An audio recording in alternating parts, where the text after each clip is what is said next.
Hello students, chapter 11 P block elements में आज हम ग्रुप 14 की फिजिकल प्रॉपर्टीज देख चुके हैं। आज हम देखेंगे ग्रुप 14 की केमिकल प्रॉपर्टीज।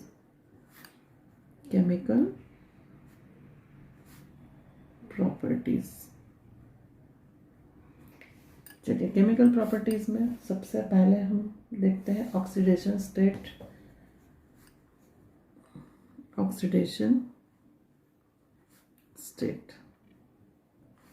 ग्रुप 14 के जो एलिमेंट्स है वो बाह्यतम कक्षक में कितने इलेक्ट्रॉन दर्शाते हैं? 4। यानी कि the group 14 elements have 4 electrons in outermost shell and the common oxidation state exhibited by these elements are +4 and +2। तो इसके कारण इनके सामान्यतः +4 और +2 ऑक्सीकरण अवस्था दर्शाते हैं। कार्बन ऋणात्मक ऑक्सीकरण अवस्था भी प्रदर्शित करता है। प्रथम 4 आयनन एंथैल्पी का योग अति उच्च होने के कारण +4 ऑक्सीकरण अवस्था में अधिकतर जो यौगिक होते हैं वो कोवेलेंट यानी कि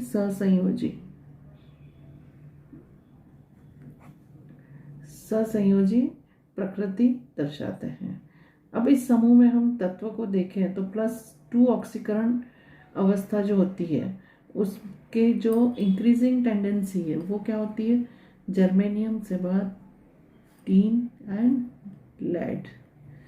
तो ये उनका इंक्रीजिंग ऑर्डर है +2 ऑक्सीकरण स्टेट शो करने का। सो +2 oxidation state increase in the sequence of germanium, tin and lead. It is due to the inability of NS2 electrons of valence shell to participate in bonding। तो ऐसा क्यों होता है? तो सहसंयोजक कोश में जो NS2 इलेक्ट्रॉन होते हैं वो NS2 इलेक्ट्रॉन बंधन में भाग नहीं लेने के कारण यह होता है। अब हम देखें तो 2 ऑक्सीकरण स्टेट है, ये तो हमें समझ में आ गया है। कार्बन एंड सिलिकॉन मुख्यतः +4 कार्बन एंड सिलिकॉन ये कौन सी ऑक्सीकरण स्टेट शो करते हैं? अधिकतर +4 ऑक्सीडेशन स्टेट शो करते हैं। जर्मेनियम जो है हमारा +4 ऑक्सीकरण अवस्था में स्थायी होता है, जबकि कुछ यौगिकों में ये +2 ऑक्सीकरण अवस्था भी दर्शाता है। तो जर्मेनियम में भी अधिकतर स्थायी स्टेट किस में होती है? +4 ऑक्सीडेशन स्टेट में। टीन SN +2 और +4 दोनों ऑक्सीकरण अवस्थाओं में अपने यौगिक बनाता है। +2 ऑक्सीकरण अवस्था में जो यौगिक बनाता है वो प्रबल अपचायक होते हैं, यानी कि वो रिड्यूसिंग एजेंट होते हैं। चलिए, अब इसमें हम देखते हैं कि ऑक्सीकरण अवस्था में स्थायी होते हैं। ये तो हो गया हमारा कार्बन की जो चतुष्संयोजी अवस्था होती है, यानी कि कार्बन में जो हमारी टेट्रावैलेंट टेंडेंसी जो होती है, तो जैसे उसके लिए एग्जांपल हम देखें CCl4। तो यहाँ पे जो 8 इलेक्ट्रॉन होते हैं, कोवेलेंट जो इलेक्ट्रॉन होते हैं, तो वो 8 इलेक्ट्रॉन होते हैं जो कि परिपूर्ण होते हैं और इसके कारण वह न किसी से इलेक्ट्रॉन लेते हैं न किसी को इलेक्ट्रॉन देते हैं। तो इसमें कार्बन अपनी सहसंयोजकता +4 का अतिक्रमण नहीं करता, यानी कि उसकी +4 ही संयोजकता वैलेंसी होती है। इसके अलावा जिन तत्वों में डी कक्षकों की उपस्थिति होती है, जिसमें डी कक्षक प्रेजेंट होते हैं, वो क्या करते हैं? ऐसे तत्वों के हैलाइड जल से अपघटन के उपरांत वो डोनर स्पीसीज से इलेक्ट्रॉन ग्रहण करके संकुल बनाते हैं, यानी कि कॉम्प्लेक्स बनाते हैं। तो इसके कॉम्प्लेक्स कौन से होंगे? SiF6। और SiF6 जब बनता है तो उसके ऊपर चार्ज होता है -2। जर्मेनियम भी बनाता है GeCl6, इसके ऊपर भी चार्ज होता है -2। इसके अलावा SnOH6 -2। इस तरह से ये कॉम्प्लेक्स कंपाउंड बनाते हैं और इसमें होने वाला जो हाइब्रिडाइजेशन होता है वो होता है sp3d2 हाइब्रिडाइजेशन इसमें होता है। तो चलिए, ये हमारे ऑक्सीडेशन स्टेट की टेंडेंसी क्लियर हो गई है हर तरह से। तो यहाँ पे हम इसको रिपीट कर देते हैं एक बार. It is because of presence of d orbital in the elements and due to this their halides undergo hydrolyze and have tendency to form complexes by accepting electron pairs from donor species. An example is SiF6, GeF6, GCl6, SNOH6, etc. And this shows sp3d2 hybridization. अब हम देख रहे हैं इसमें reactivity with oxygen.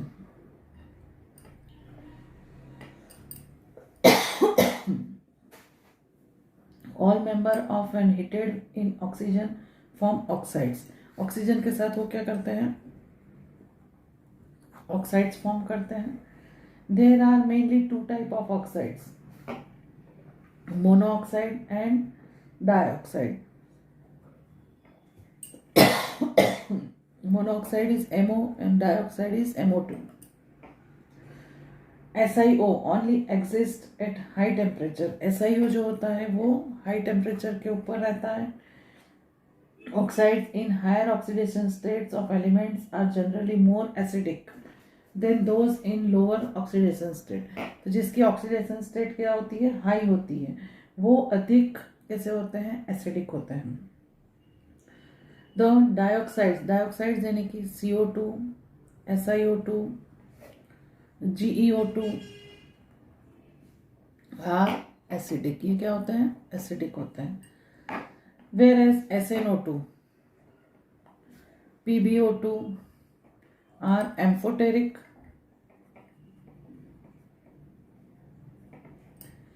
and CO is neutral. ये कैसा होता है, neutral. GeO is acidic whereas SNO and PbO are amphoteric होते हैं ये.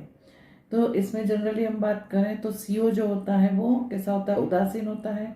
GeO वो कैसा होता है, एसिडिक यानी कि अम्लीय. SNO और PbO जो होते हैं वो एम्फोटेरिक होते हैं. SNO and PbO are amphoteric. तो ये इनकी ऑक्सीडेशन, ऑक्सीजन की जो रिएक्टिविटी होती है वो हमने शो ऑफ करी है. चलिए अब जल के प्रतिक्रियाशीलता यानी reactivity with water.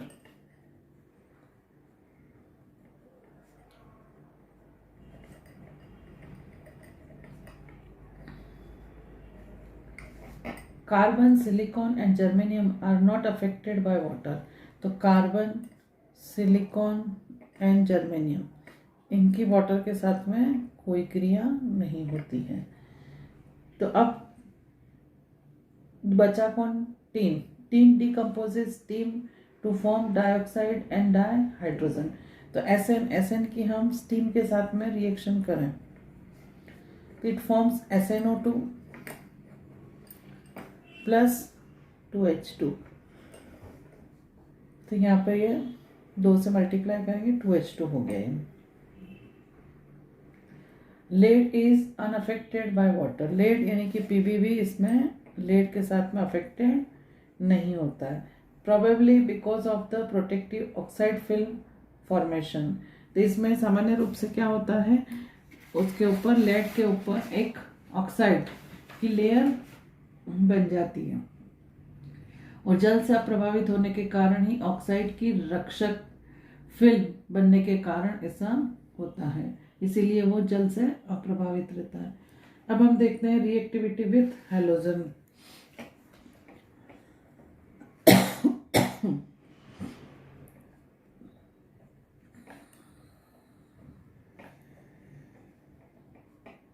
Reactivity with halogen यानी कि हैलोजनों के प्रति क्रियाशीलता.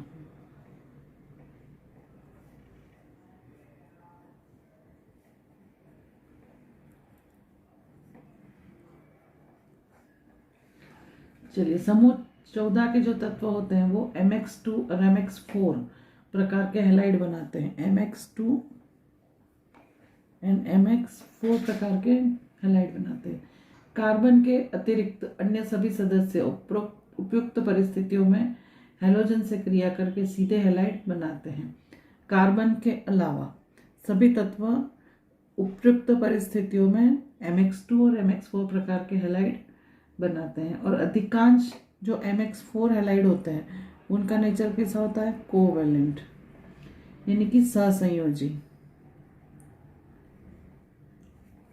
प्रकृति होती है। और इसे हैलाइडों में केंद्रीय परमाणु कौन से संकरण में होता है, sp3 संकरण में होता है। SnF4 और PbF4 इसके अंदर क्या है, अपवाद है, यानी कि एक्सेप्शंस है। ये आयनिक प्रकृति के होते हैं। कौन आयनिक प्रकृति का होता है, SnF4 और PbF4 आयोनिक। ये कैसे होते हैं, आयनिक होते हैं। PbI4 का अस्तित्व नहीं है।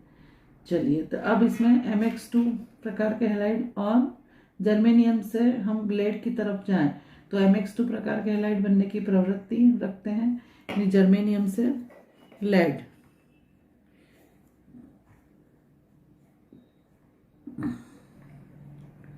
ये ऑर्डर है। तो जर्मेनियम से लेड की तरफ जाए तो कौन सा हैलाइड बनता है, MX2 प्रकार हैलाइड बनने की प्रवृत्ति रखते हैं। और रासायनिक और ऊष्मीय स्थायित्व के आधार पर ये GX2 की तुलना में GX4 अधिक स्थायी होता है। GX2 से GX4 जो होता है वो अधिक कैसा होता है, स्थायी होता है। चलिए, तो SiCl4 का उदाहरण लेकर हम उसके जल अपघटन की प्रक्रिया को समझते हैं। तो we take example of SiCl4. तो hydrolysis can be understood by taking the example SiCl4. It undergoes hydrolysis by initially accepting lone pair of electrons from water molecule in d orbitals of silicon.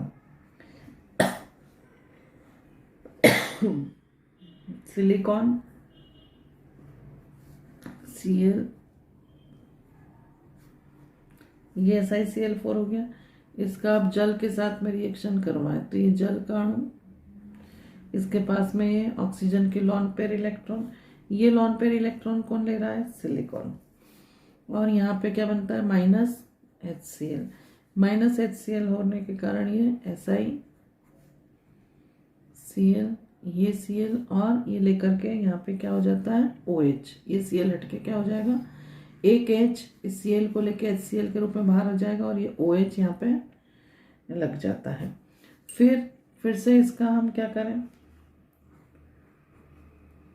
H2O। तो अब यहाँ पे 3HCl minus होंगे तो 3H2O लेंगे तो -3HCl। तो ये तीनों जो बचे हैं उसकी जगह भी अब क्या लग जाएगा, OH OH OH OH। तो इसका नाम क्या है, सिलिसिक एसिड।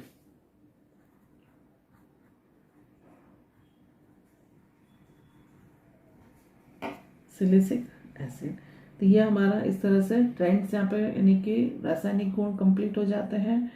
सिलिसिक एसिड कैसे बनता है ये हमारा क्लियर हो गया है। अब हम कार्बन के महत्वपूर्ण प्रवृत्तियां, उसका असामान्य व्यवहार और उसके यौगिकों की चर्चा करेंगे। तो important trends and anomalous behaviour of carbon. तो अब हम चर्चा कर रहे हैं एनोमलस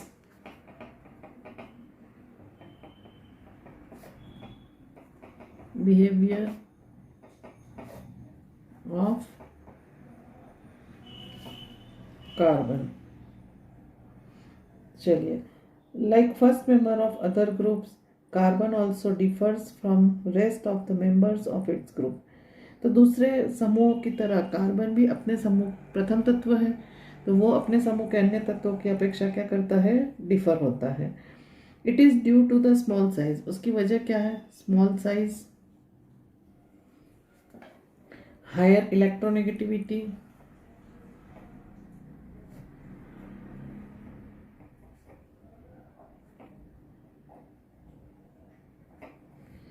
फिर हायर आयनाइजेशन,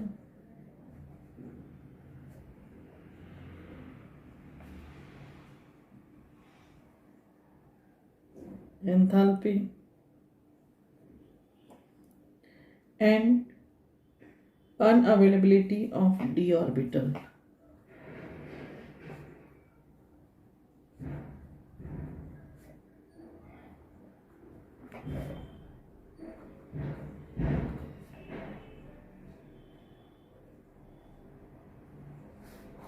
तो डी कक्षकों की अवेलेबिलिटी नहीं होती है, यानी कि उपस्थिति नहीं होती है, अनुपस्थिति होती है।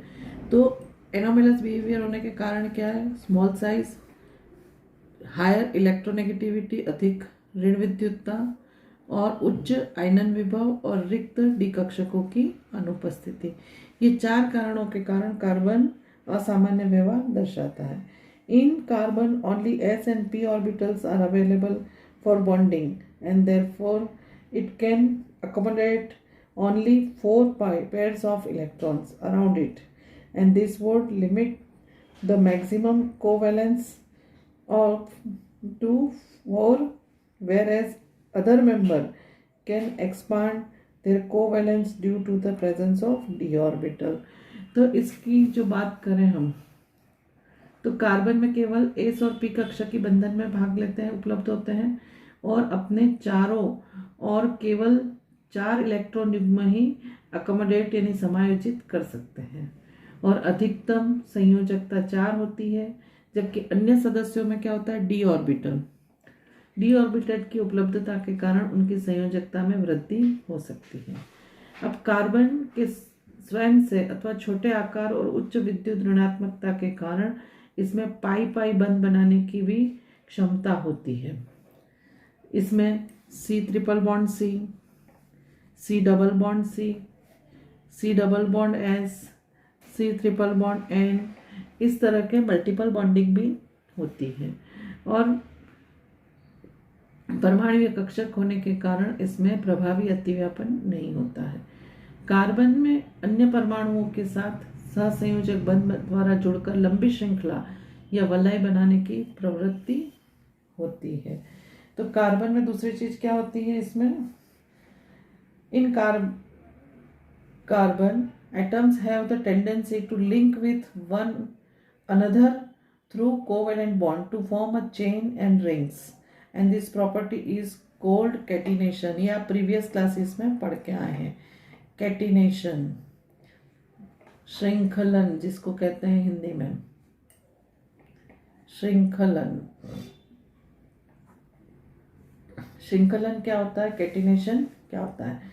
तो carbon atom have tendency to link with one another through covalent bond to form chain and rings. Chain और रिंग बनाने की जो प्रवृत्ति होती है, this property is called catenation. तो श्रृंखला या चक्रीय संरचना बनाने की प्रवृत्ति को हम क्या कहते हैं? कैटिनेशन यानी कि श्रृंखलन कहते हैं। तो ये क्लियर हो गया है हमारा। And this is because C C bond are very strong. और ऐसा कि लंबी श्रृंखला क्यों होती है? क्योंकि जो इसमें कार्बन कार्बन बॉन्ड होता है वो कैसा होता है? Very strong. Very strong bond होने के कारण लंबी से लंबी चेन बना सकते हैं। एंड चलिए, this can be clearly seen from bond enthalpies value and the order of catenation is, carbon में सबसे ज़्यादा होती है, फिर सिलिकॉन, और उसके बाद जर्मेनियम और टीन में बराबर होती है। Lead does not show catenation, पीड इसमें कैटिनेशन नहीं होता है। Due to property of catenation and pi pi bond formation, carbon is able to show allotropic forms. अब इसमें कैटिनेशन और दूसरी चीज क्या होती है? Pi pi bond, P pi pi bond बनाने की जो टेंडेंसी होती है, और कैटिनेशन, इसके कारण ये क्या शो करते हैं? एलोट्रोप, एलोट्रोपिक फॉर्म्स जो बनाते हैं वो किसके कारण होता है? ये 2 प्रॉपर्टी के कारण होता है। तो अब हम चर्चा करेंगे एलोट्रोप्स ऑफ कार्बन। तो कार्बन के एलोट्रोप्स कौन से होते हैं?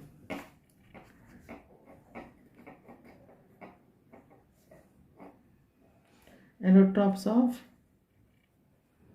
carbon. Carbon exhibits many allotropic forms, both crystalline as well as amorphous. And diamond and graphite are two well-known crystalline forms of carbon. In 1985, third form of carbon known as fullerene was discovered by H.W. Kroto and E. Smalley and R.F. Crowell. For this discovery, they were awarded the Nobel Prize in 1996. तो carbon के अपर रूप जो होते हैं, allotrope जो होते हैं, वो कैसे होते हैं? क्रिस्टलाइन होते हैं और नॉन क्रिस्टलाइन होते हैं, यानी कि एमोर्फस होते हैं. तो एलोट्रॉप्स इसमें दो टाइप से हमारे क्रिस्टलाइन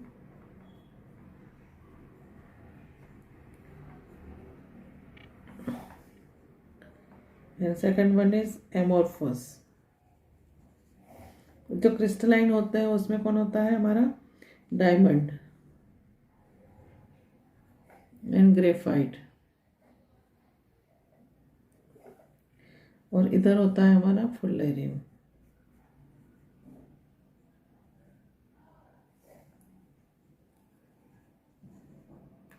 फुलेरिन्स. चलिए, तो अब फुलेरिन की खोज जो हुई थी वो कब हुई थी इसमें? तो इसकी खोज पहले तो किसने करी थी हम ये देखते हैं. तो H.W. क्रोटो और ई स्मैले तथा R.F. कर्ल ने सन 1985 में क्या किया था? इसको डिस्कवर किया था और कार्बन के एक अन्य रूप फुलेरिन की खोज की थी, जो खोज के कारण उन्हें 1996 में क्या मिला था? नोबेल पुरस्कार मिला था. तो अब हम सबसे पहले देखते हैं हीरा, जो इसका पहला एलोट्रॉप है, डायमंड यानी कि हीरा. ये तो सभी ने पढ़ा हुआ है, सभी को पता है. डायमंड यानी कि हीरा. तो सबसे पहले हीरा क्रिस्टलीय जालक होता है इसमें, और इसमें हीरे में कौन सा हाइब्रिडाइजेशन होता है? sp3 हाइब्रिडाइजेशन होता है. It has a crystalline lattice. In diamond, each carbon atom undergoes sp3 hybridization and linked to 4 other carbon atoms by using hybridized orbitals in tetrahedral fashion. The carbon-carbon bond length is, इसमें जो carbon-carbon bond length होती है वो होती है 154 parameter. The structure extends in space and produce a rigid 3-dimensional network of carbon atoms. तो इसका यदि हम देखें नेटवर्क, तो कार्बन कार्बन बंध की जो लंबाई होती है वो 154 पैरामीटर होती है. और इसको हम यदि अवकाश में देखें तो त्रिविम जालक की संरचना का निर्माण होता है. तो इसकी संरचना कैसी होती है? तो एक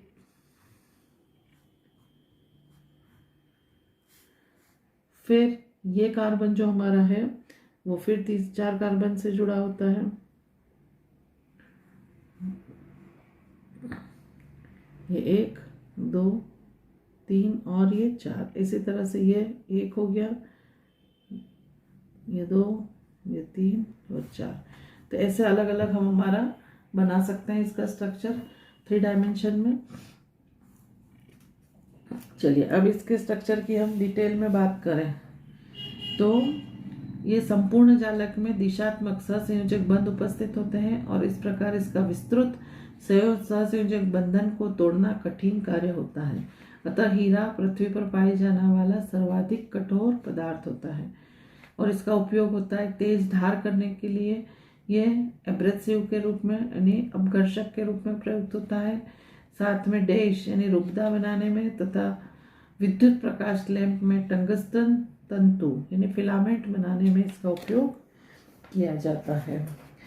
तो it is a very difficult to break extended covalent bonding and therefore diamond is the hardest substance on the earth and it is used as an abrasive for sharpening hard tools, in making dyes and in the manufacturing of tungsten filaments for electric light bulbs. तो ये हमारा uses हो गए हैं diamond के. तो diamond सबको अच्छे से पता है. डायमंड में कौन सा हाइब्रिडाइजेशन होता है? sp3 हाइब्रिडाइजेशन होता है इसमें. और इसका जो स्ट्रक्चर है वो 3 डायमेंशन इस तरह से अलग अलग बना होता है, जो कि मैं डिटेल में आपको बता देती हूँ इसका स्ट्रक्चर। ये जो स्ट्रक्चर दिखाई दे रहा है ये कार्बन, ये दूसरे 4 कार्बनों से जुड़ा होता है, 1 2 3 4। फिर ये वाला कार्बन है तो ये 1 हो गया, ये 2 3 4, ऐसे अलग अलग ये सभी से जुड़े होते हैं। तो 3 डायमेंशन है और इसमें कार्बन कार्बन बीच की जो बॉन्ड लेंथ होती है वो 154 पैरामीटर होती है। तो ये कार्बन का स्ट्रक्चर हमने अच्छे से समझ लिया है। नेक्स्ट टाइम हम ग्रेफाइट और फुलेरिन के स्ट्रक्चर की चर्चा करेंगे।